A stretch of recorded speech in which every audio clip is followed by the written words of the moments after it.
국내 최대 공기업인 한국전력의 나주 이전이 시작됐습니다. 한전은 오는 7일 서울 삼성동 시대를 마감하고 빛가람 혁신도시에 둥지를 틉니다. 정부가 진도 지역 소상공인들을 위해 대출 금리를 낮추겠다고 약속했지만 3개월이 지나도 약속을 지키지 않자 소상공인들이 집단 반발하고 있습니다. 청해진 해운이 여수 검은도 항로의 면허권 취소가 부당하다며 소송을 제기했는데 속내는 면허를 팔기 위해서라는 관측이 나오고 있습니다. 범죄 용의 차량을 쫓다 중상을 입어 14년간 투병하다 숨진 고 신종환 경사의 미망인이 경찰에 특별 채용됐습니다.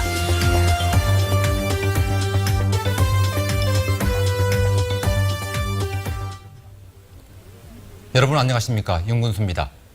오늘부터 뉴스데스크 진행을 맡았습니다. 시청자 여러분께 보다 친근하게 다가가도록 끊임없이 고민하겠습니다. 오늘 준비한 첫 소식은 혁신도시 얘기입니다.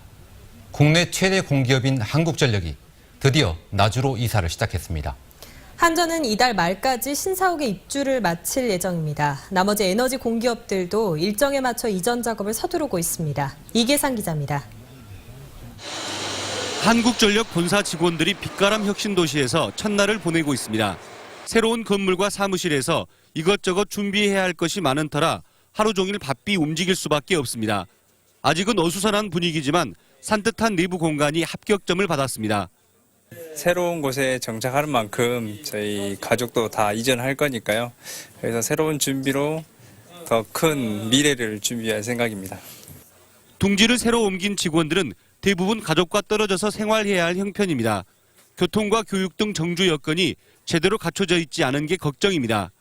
교통편 이런 것도 굉장히 많이 불편해하고요. 특히 또 편의시설이 아직 많이 없어서 그런 건 좀 시간이 가면서 많이 보충이 돼야지 될 것 같습니다.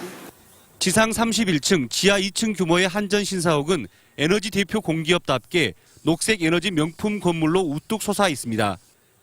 에너지 소비량의 42%를 태양열과 지열 등 신재생 에너지를 이용해 자체 충당이 가능할 정도입니다. 가용한 부지 공간을 이용해서 지열을 이용한 그런 신재생 에너지를 적극 도입한 게 특징이 되겠습니다. 한전에 앞서 전력거래소가 나주로 본사 이전을 마치고 업무에 들어갔고 한전 KPS와 KDN 등의 공기업들도 차례로 본사를 이전해서 다음 달 초부터 공식적인 업무를 시작합니다. 국내 굴지의 에너지 공기업들이 빛가람 혁신도시로 옮겨오고 나면 나주는 대한민국을 대표하는 에너지밸리로 거듭날 것으로 기대됩니다. MBC 뉴스 이계상입니다. 정부가 진도의 소상공인들을 위해서 대출 금리를 낮추겠다고 약속한 게 지난 7월이었는데 석 달이 넘도록 금리는 인하되지 않고 있습니다. 상인들이 단단히 화가 났습니다. 김양훈 기자가 취재했습니다.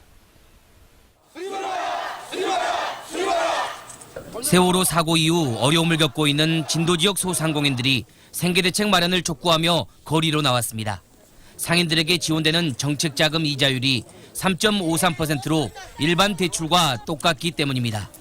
범정부 사고대책본부는 3.53%의 대출 이자를 1%대로 낮춰 최대 7천만 원까지 대출해주겠다고 약속했습니다.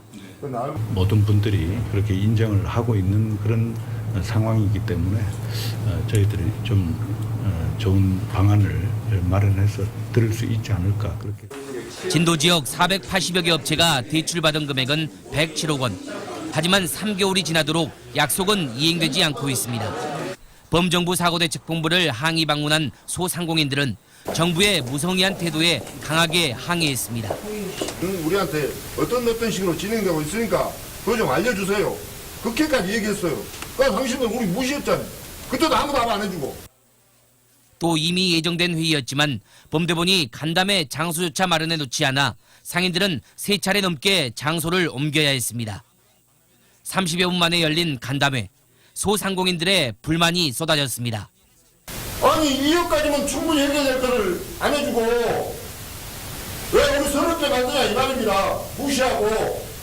범정부 사고대책본부는 오는 7일 해수부 담당 과장이 진도로 내려와 설명할 계획이라고만 밝힐 뿐 아무런 답변을 하지 못했습니다. 정부의 무관심 속에 세월호 사고 이후 무너진 진도 경제 기반은 회복할 조짐이 보이지 않고 있습니다. MBC 뉴스 김양훈입니다. 세월호의 운영선사인 청해진 해운이 여수 거문도 항로의 면허권을 돌려달라며 소송을 냈습니다.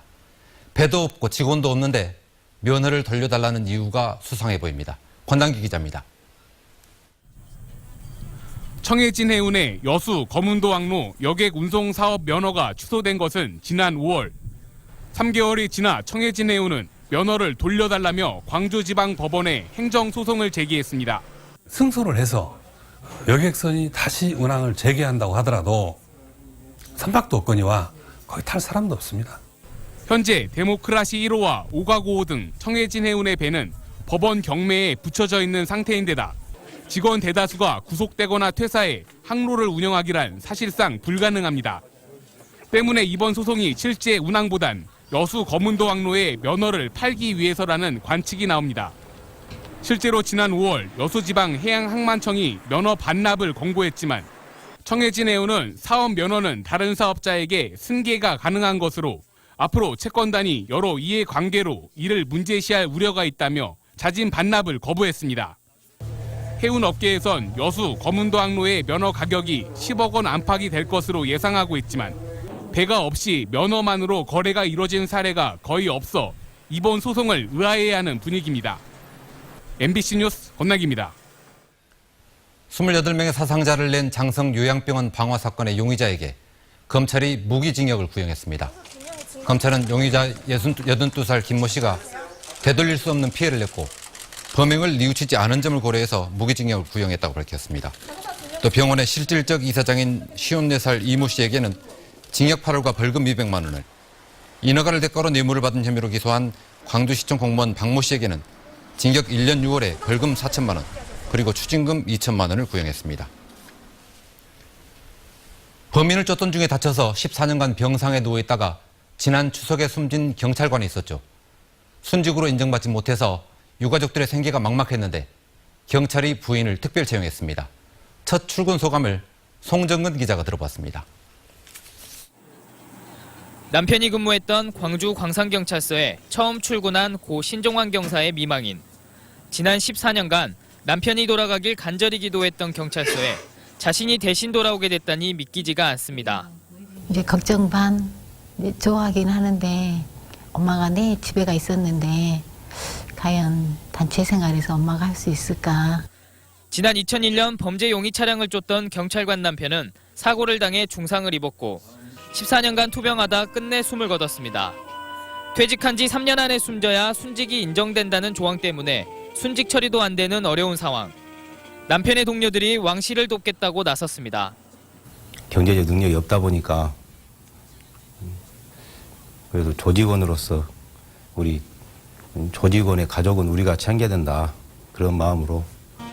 동료들의 따스한 온종으로 시작된 경찰관 아내의 제2의 삶. 왕 씨는 남편이 일했던 경찰서에서 복지 업무를 담당하며 새 삶을 살게 됐습니다.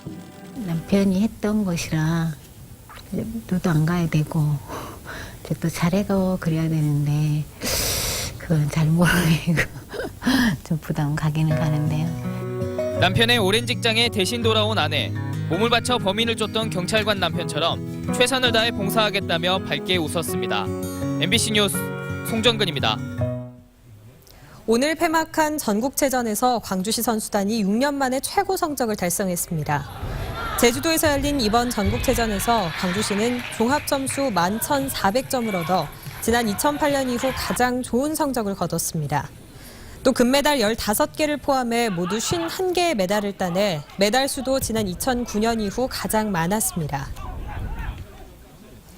전국 최고 수준을 자랑하는 광주시 장애인 탁구팀의 활약이 이어지고 있습니다. 이번 인천 장애인 아시안게임에서도 7개의 메달을 가져오며 선전했는데요. 쉬지 않고 도전하는 선수들을 정지성 스포츠캐스터가 만나고 왔습니다. 뜨거웠던 2014 인천 장애인 아시안게임. 광주 장애인 탁구팀의 활약은 눈부셨습니다. 5명의 선수가 출전해 3개의 금메달과 함께 총 7개의 메달을 품에 안았습니다. 인천의 감동을 뒤로한 채 선수들은 또 다음 목표를 향해 탁구대 앞에 앉았습니다. 인천에서 첫 금빛 승전보를 울렸던 김민규 선수. 김 선수는 9년 전 탁구를 배우기 위해 고향을 떠나 광주로 왔습니다. 자신과의 싸움이 가장 힘들다는 김 선수는 압도적인 기량으로 생애 첫 금메달을 목에 걸었습니다. 제가 탁구를 치면서 걸어왔던 이 과정처럼 저도 또 후배들한테 제가 했던 것들 받았던 만큼 또 돌려주면서 2012년 런던 올림픽에 이어 인천 아시안게임에서도 세계 정상에 오른 김영건 선수에게 탁구는 직업을 넘어 삶의 전부입니다. 정체전 좀 잘하고 싶고요. 그리고 2년 뒤에 리오 올림픽이 있는데 거기서도 좀 좋은 성적 거두기 위해서 최선을 다할 계획입니다. 광주광역시 장애인 탁구팀 선수들이 각종 국제대회에서 좋은 성적을 내면서 다른 지역에서 찾아오는 탁구 꿈나무도 생겨나고 있습니다. 이제 전국 장애인 체육대회를 앞두고 있는 우리 선수들, 아시안게임의 금빛 영광을 이어가기 위해 구슬땀을 흘리고 있습니다. MBC 뉴스 정지성입니다. 민주노총이 기자회견을 열고 엠코 광주공장 30대 여직원이 업무 과정을 호소하다 스스로 목숨을 끊은 사건에 관심을 촉구했습니다. 민노총은 지난달 목숨을 끊은 여직원 31살 노모 씨에 대해 사측이 연차 휴가와 여름 휴가를 쓰지 못하게 하는 등 강압적 업무 지시를 해왔다며 근로조건 개선과 유가족 보상을 요구했습니다. 사측은 노 씨가 휴가를 사용한 적이 없다는 노조의 주장은 사실이 아니라고 해명했습니다. 제85주년 학생 독립운동 기념식이 새로 들어선 광주 학생 독립운동 기념회관에서 열렸습니다.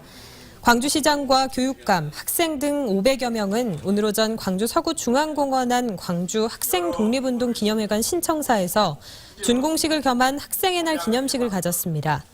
46년간 황금동에 있던 옛 회관은 앞으로 새 단장을 마친 뒤 시립 청소년 직업체험센터로 활용됩니다.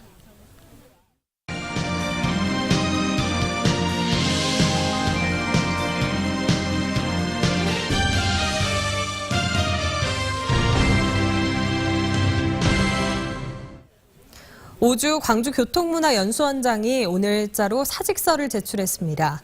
민선 6기 들어 퇴진 압박을 받아온 오 원장은 일신상의 이유를 들어 사직서를 제출했으며 오는 7일쯤 사표가 수리될 것으로 알려졌습니다. 내년 초까지 임기가 보장된 오 원장은 지난달 초 학대 간부회의에 불참하면서 광주시로부터 퇴진 압박을 받던 중에 자진 사퇴했습니다. 도내 17개 시군에 저렴한 비용의 택시가 도입될 전망입니다. 전라남도가 지난달 31일 100원 택시 공모 제안서 접수를 받은 결과 순천과 광양, 고흥 등 13개 시군이 거리에 관계없이 요금 100원을, 4개 군이 거리에 따라 최대 4,800원까지 받고 100원 택시를 운행하겠다는 계획을 밝혔습니다. 전라남도는 이 가운데 심사위원회를 거쳐 11개 시군을 선정한 뒤 내년에 예산 5천만 원씩을 지원하고 나머지 예산은 시군이 자체 부담하도록 할 계획입니다. 학교 급식 종사자들이 소음과 고열 그리고 휴식 부족으로 삼중고를 겪고 있습니다. 광주시 교육청이 노동환경건강연구소에 맡겨 학교 급식 전담 인력의 작업 환경을 조사한 결과 식기세척기의 경우 조사 대상의 23.5%가 소음 기준을 초과했고 조리기구는 42.2%가 고열 노출 기준을 넘었습니다. 또 조리원 1인당 급식 인원은 평균 151명이었고 조리원 2명 중 1명은 병가나 연가 사유가 발생해도 쉬지 못하는 것으로 조사됐습니다.